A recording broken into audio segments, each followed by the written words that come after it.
At 62, you can start Social Security right now with a smaller check. At 67, you get your full amount.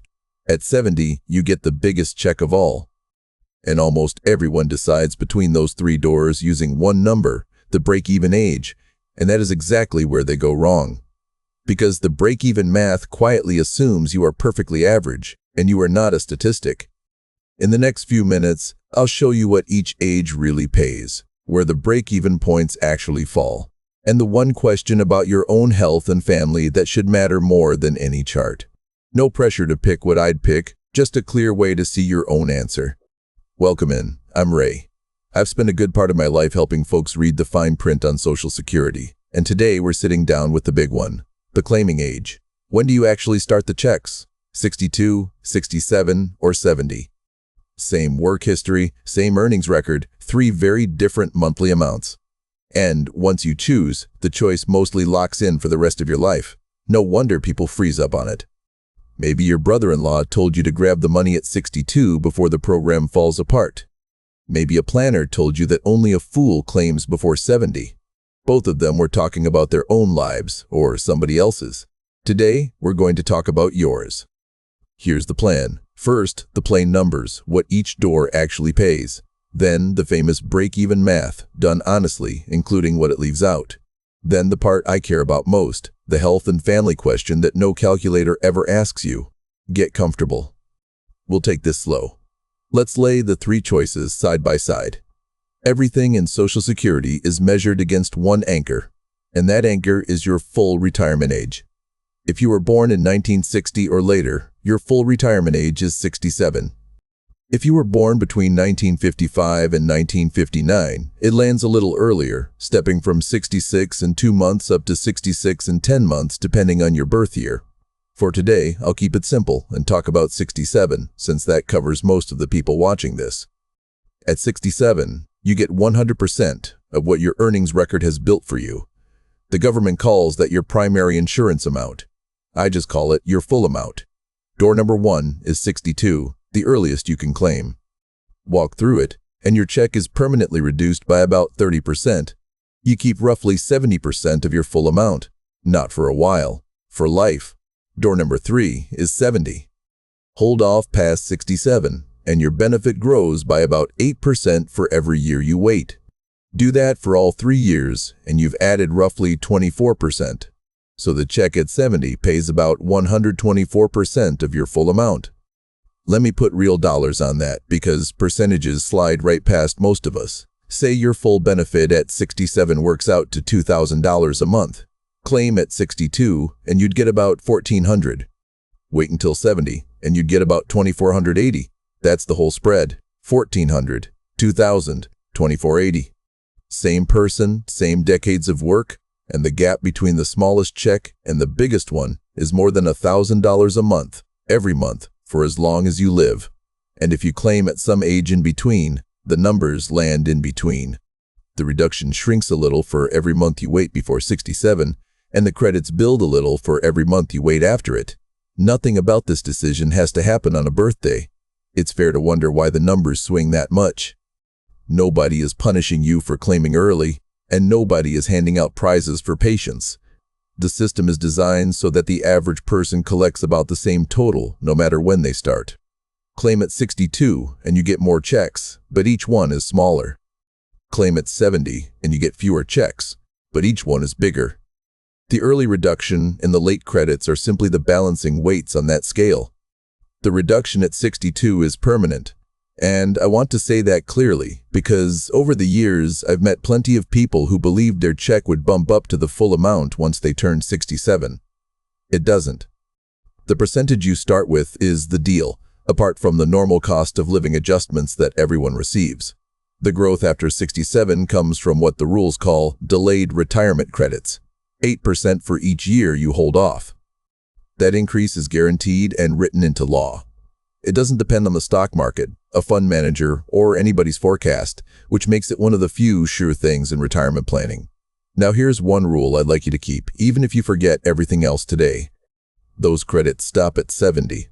Completely. There is no reason on this earth to wait past your 70th birthday because the check will not grow one more dollar. If you're 70 or coming up on it and you haven't filed yet, go file. Now for the chart that everybody argues about in the comments section. Break-even is a simple idea wearing a complicated name. If you claim at 62, you start collecting 5 years before the person who waits until 67. 5 years of checks in your pocket is a real head start.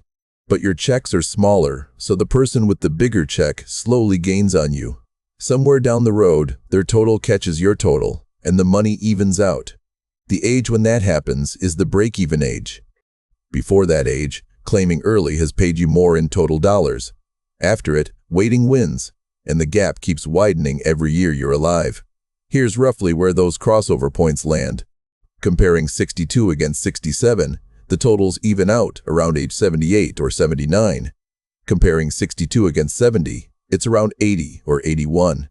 And comparing 67 against 70, the crossover comes around 82 or 83. Different calculators will hand you slightly different answers, which is exactly why I keep saying around. Treat these numbers as neighborhoods, not street addresses. The plain reading goes like this. If you don't expect to reach your late 70s or early 80s, claiming earlier puts more total money in your hands. If you expect to sail well past those ages, waiting pays more over your lifetime, and sometimes quite a lot more. I also want to be straight with you about what this math ignores, because it ignores plenty.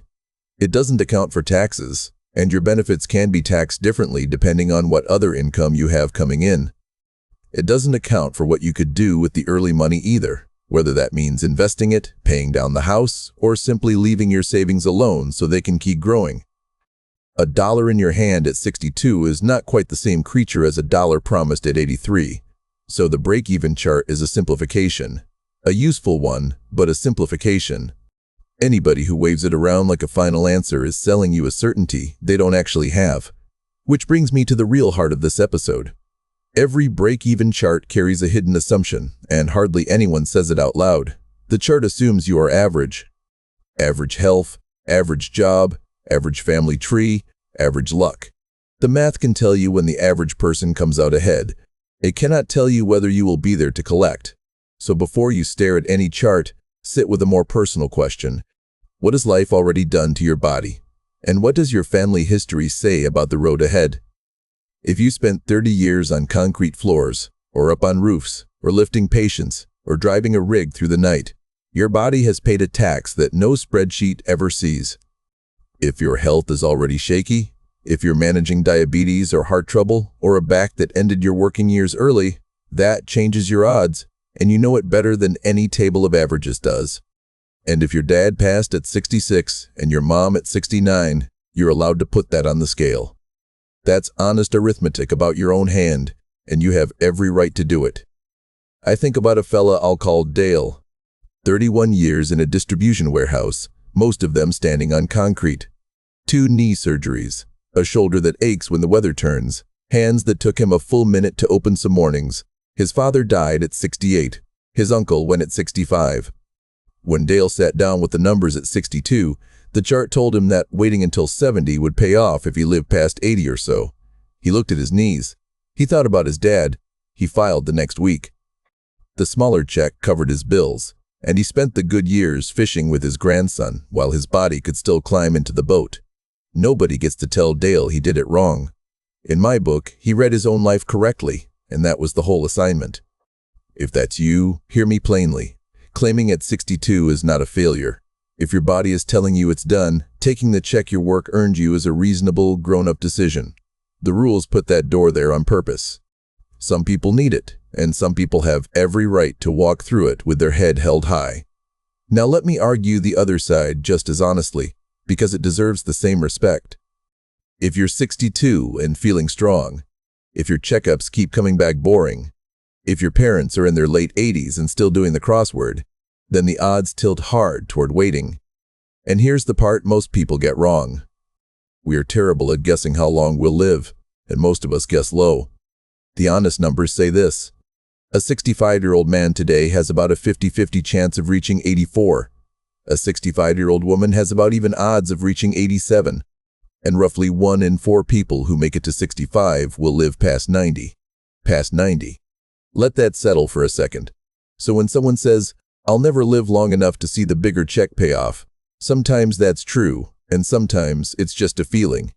Feelings about lifespan are often wrong in the hopeful direction and the gloomy direction both. If there's a real chance you'll be alive at 88, the question flips on you. It stops being, what if I die early and miss out? It becomes, what if I live long and spend my 90s on the smallest possible check, when groceries and rent and care are all still due on the first of the month? For a healthy person, the bigger benefit at 70 works like insurance against a long life. And a long life, wonderful as it is, turns out to be expensive. Notice what I did there though. I never said waiting is right. I said waiting is right for the healthy person with the long-lived family. Same math, different life, different answer. That pattern is the whole decision in miniature. Two more things can flip this decision, and neither one gets talked about enough. The first is your spouse. If you're married and yours is the bigger check, your claiming age was never only about you. When one of you passes, the survivor generally keeps the larger of the two checks, and that becomes their income for the rest of their life. Waiting until 70 raises the check your husband or wife might live on for 10 or 15 years after you're gone. I've known men in rough health who delayed anyway for exactly that reason. They didn't expect to win the break-even bet themselves. They wanted their wives protected with the biggest survivor check the rules allow, and the chart has no column for that kind of love. The flip side matters too. If your spouse earned much less over the years, their own benefit and their survivor protection both lean on your record, which pushes the value of your bigger check even higher. The second lever we covered in the last episode, so I'll give it one sentence here. If you claim before your full retirement age and keep working, the earnings test can temporarily withhold some of those early checks. In 2026, $1 held back for every 2 you earn above $24,480 a year. You don't need a finance degree for this decision. You need honest answers to 3 questions, and you can work through them at your kitchen table tonight. Question 1. How is my health, truly? Did the work wear my body down, or am I heading into my later 60s with a full tank? Not the polite answer you give the doctor, the real one. Question 2. How long do people in my family actually live? Think about your parents, your grandparents, your aunts and uncles. If most of them saw their late 80s, that tells you something. If most were gone by 70, that tells you something too. Question 3. Is there a husband or wife who might live for years on whichever check survives? If the answer is yes, the bigger check protects them, which means this decision is partly theirs. Your 3 answers won't spit out a magic age, and they were never supposed to. But if they lean toward hard labor, rough health, and shorter family lives, the early doors deserve real respect, whatever any chart says.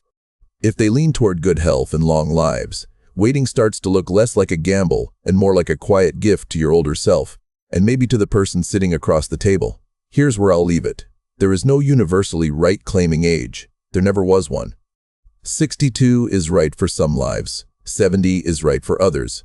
Plenty of people land at 67 or somewhere in between for reasons that belong entirely to them. The chart can't see your knees, your family, or your marriage. You can. Take the numbers from today, set them next to your own life, and give yourself permission to choose without shame in either direction. That permission matters more than most people realize. One last thing, and I mean it kindly. I'm an educator. This channel is education, and none of this is financial advice.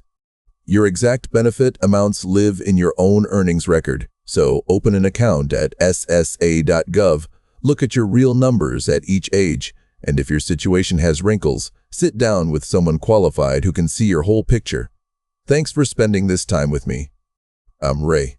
Take care of yourself, and I'll see you in the next one.